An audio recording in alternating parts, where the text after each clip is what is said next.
What's up, YouTube? In this video, I'm going to talk to y'all today about what I believe is the secret to leadership. And I promise you, it's not going to be something that anyone has ever talked to you about before. This is going to be something that you haven't learned before. And these are lessons that I have taken from my 20-year military career. And then also the last 10 years I've spent as an entrepreneur, but more so throughout the 20 years I spent in the United States Navy, most of that of which I spent as an active duty operator in the SEAL teams. So when I think back on my career in the Navy and I think back on all of the time that I spent being led by some of the greatest leaders I have ever met in my entire life, and all the time that I spent actually leading some of the best men that I've ever spent in my entire life, the secret to leadership is it's actually quite simple. See, when you are in the SEAL platoon, and when you're in the SEAL teams, and even further, when you're in a SEAL platoon, you are working so closely and so intimately with the men to your left and your right for so long, you have no choice but to get to know that person at the deepest level possible. You're with them all the time, all the time. First and foremost, like you're hardly ever at home in the city where your family is and where your house is because you're always on the road traveling and training in different locations. So you spend more time with the members of your team than you actually spend at home with your family. There's a hint for you when it comes to the secret of leadership. And I'm not saying that you need to spend more time with your team, with your colleagues and your coworkers than you spend with your family at home, but that is a hint to what I have learned to be the secret to winning at leadership. And even when you're not on the road training, you're overseas actually doing the job. Again, with those same individuals, nearly 24/7, getting to know them at a level in which some of their family members don't even know them so intimately. But you spend so much time with these people that you have no choice but to get to know them. I mean, as well as a person can get to know another, you simply have no choice because you spend that much time with these people.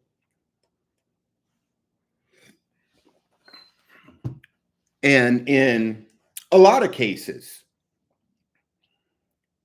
you have to learn to not just work with, but to live with these people, regardless of how you feel about them personally or how they feel about you. Hey, newsflash, not all Navy SEALs get along, right? Not all special operations commandos get along. Sure, we are all forged through the same crucible. We have all proven that we deserve to be there and that we are talented and smart and capable of doing the job. But I'll tell you something, in the special operations community, the ego runs the show most of the time.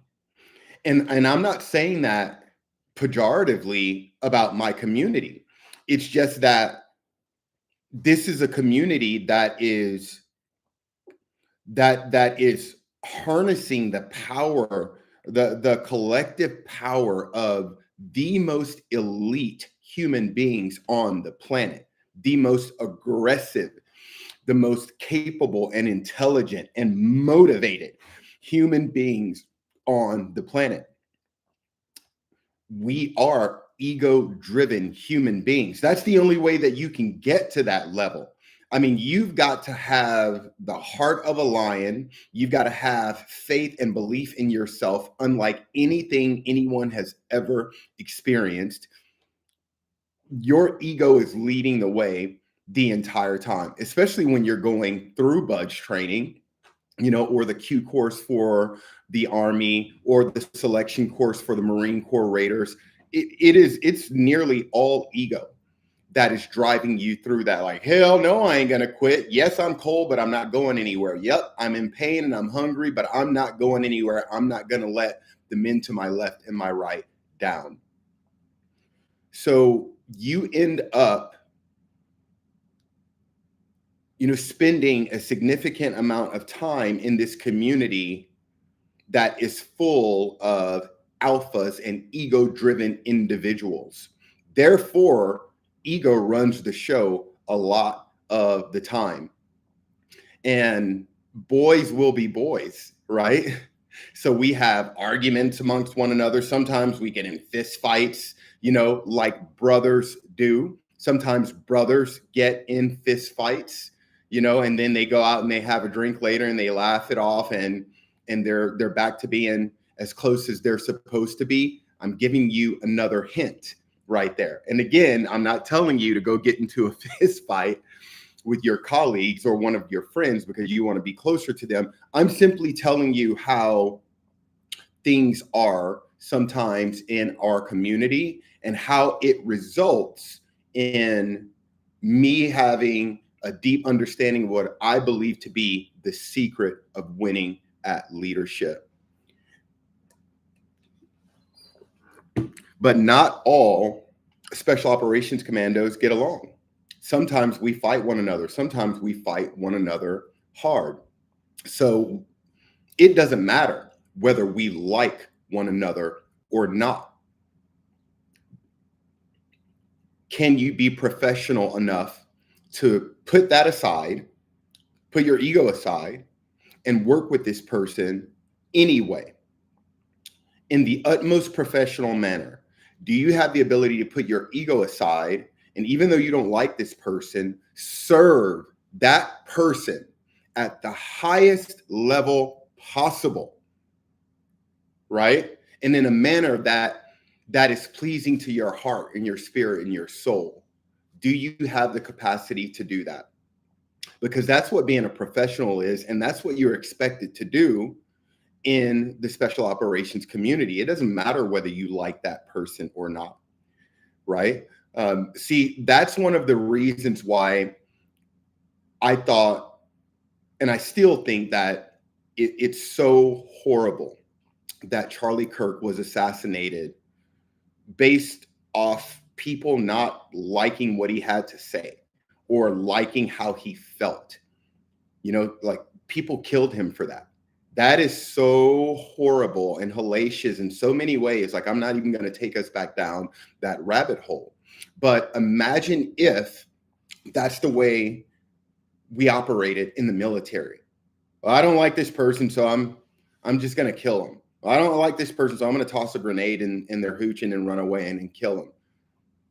That's crazy to me. And it's not how we roll in the special operations community, because we are professionals. And so what happens is that professionalism ends up evolving into something else. That professionalism, that focus on, look, it doesn't matter whether I like this person or not. I am going to do my job. I'm going to be professional about it. And I'm going to serve this human being at the highest level possible, regardless of how I feel about this person personally, whether I like them or not. That doesn't matter. When it comes down to it, that actually leads to you discovering the secret of leadership and how you can win at leadership. It takes a lot of work. I'm telling you right now, and I'm hoping that you're picking up on this, considering some of the hints that the two hints that I've given y'all so far. It takes a tremendous amount of work, of time,